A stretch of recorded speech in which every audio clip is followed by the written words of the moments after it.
everyone, welcome to the Inside Scoop. I'm CNET's Kara Suboy, joined by senior writer Seth Rosenblatt. And Seth, we're in the middle of Mobile World Congress right now in Barcelona, and Google has an interesting offer that's starting to bubble up over there. It's called Project Tango. Project Tango, it's perfect for Barcelona. Tell us a bit more about that. So Project Tango is a really interesting new 3D mapping tool for mobile phones.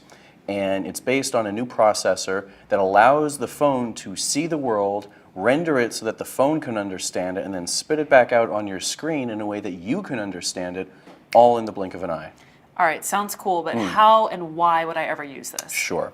This could be really, really important for people who are vision impaired, helping them cross streets, helping map the interior of buildings as they're walking, as they're moving through a new building for the first time. It could tell them this is a wall, here's the door, here's the elevator that you're looking for.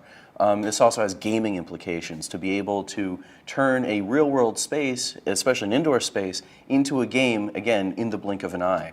And of course, it has a lot of fun implications too. You can map your room simply by waving your phone around, and then you can go to IKEA and get whatever furniture you need. So that's what I'm picturing. You're going to hold your phone, and is it through the camera? That's how we through pick the camera. up? Yep.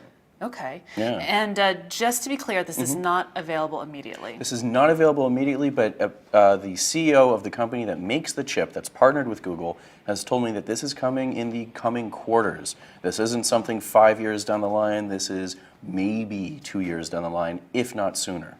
And do you feel like Google is doing this out of pressure to what exactly? To just develop their camera app even further, or to compete? I think this is Google's attempt to do a lot of different things. It comes from an interior group at Google that they picked up from Motorola that has roots in DARPA. So they're really interested in pushing what the technology can do. But of course, Google is obviously looking at this from its traditional wheelhouses, and it's saying, oh, well, this is mapping. Google does really well with mapping. Indoor mapping has been something that's been challenging and difficult for not just Google, for everybody in the mapping space.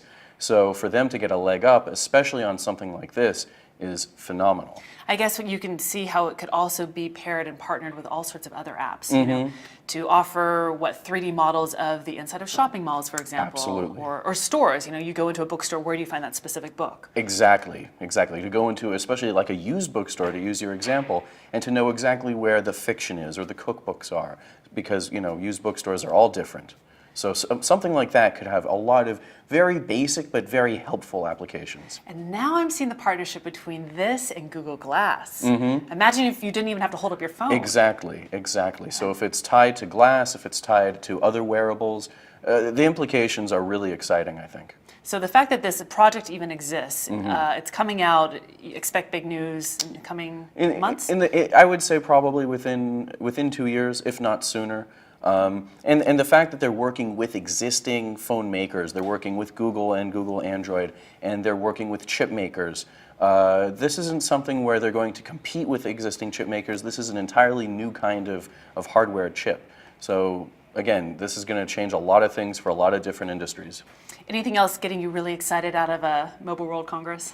There is one interesting thing, and that is this push at Mobile World Congress, especially this Mobile World Congress, to develop smartphones for emerging markets, for the developing world.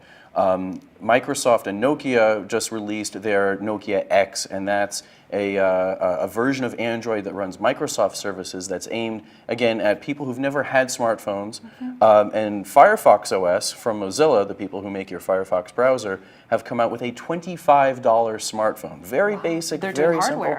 But they are working with partners, and they've come up with some very low-end hardware for people's first smartphones, because currently we've got about 2 billion people on the internet, and all these vendors are looking at where the next 2 billion are coming from, and it's going to be smartphones. Neat. Great to hear about some of the less publicized news out of Mobile World Congress. Good stuff. Samsung who?